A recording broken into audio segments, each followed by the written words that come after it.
It's my feel-good breakfast show.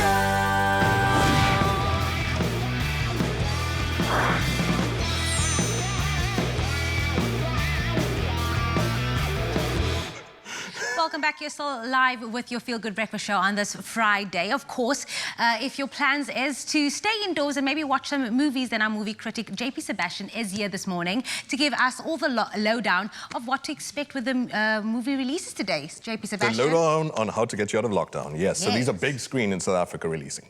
And did you ever have, when you were a kid, I remember there'd just be, sometimes because I was really bad at reading maybe, just being transfixed by a beautiful cover of a book.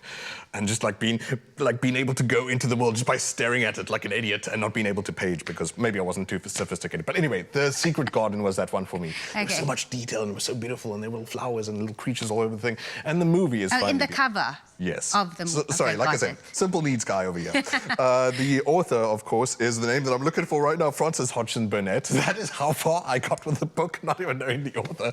But the movie has been made for it and it actually looks really, really beautiful. Little girl is orphaned suddenly. And she is all those cliche words like precocious and strong-willed and all that kind of stuff. Bit of a brat, possibly, but she's learning about herself all throughout the movie. And Colin Firth is the uncle she gets transported to, who takes her into his care, but he is a pretty grumpy dude. And he has sort of his own lockdown, locked-in kind of syndrome. Because he has, in his past, a bunch of trauma of his own. Living with him is his son, who is disabled and bound to his bed.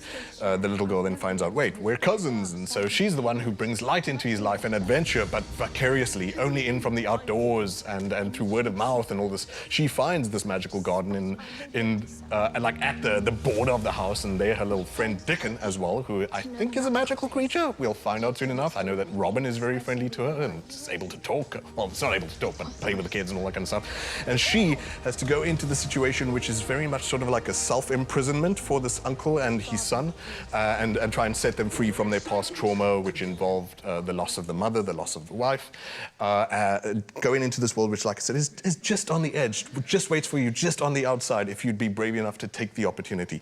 Takes him in his wheelchair and swoops him away to another land of adventure and magic. Does look actually very pretty filmed. Reminds me a lot of stuff like you see from Terrence Malick and whatever, like very I was going to say that. Organic camera work, right? Very natural that. looking. I love that. Beautiful. The Secret Garden, that is... Today. Today? Yes, ma'am, on big screen in South Africa. So if your kids are getting a bit fussed about being trapped in a lounge, maybe take them to a virtual garden. See what you did there. The next one, though, still kind of torturous. We have The Doorman. Is if you're into like scorp and skit, yes, no, not for you. Nah, no. Probably. That is not even a very aggressive head shake there. You could give me a head butt at least. The Doorman stars Ruby Rose, who I think people most recently recognize from. Okay, you should have started with Ruby Rose, and then I would have said, "Oh yay, I would watch the movie." In which she is clearly not scorpion and skitted, as her entire career has been about for the past like 5 years. You probably, what do you recognize her from? Batwoman. Batwoman. I think she was in Pitch Perfect 3. Orange is the New Black. Was she? She wasn't in that from season 1, right? She was in season 2, I think, and then she got cut. Yeah, she was okay. a feature. But she's a big draw card for you, and she's actually got she's doing something well for herself. I think she started in a modeling career similar to Mila Jovovich, and then said, you know, I'm going to totally flout whatever rules people think models should be like, and do this really action-packed stuff. Last thing was John Wick 2.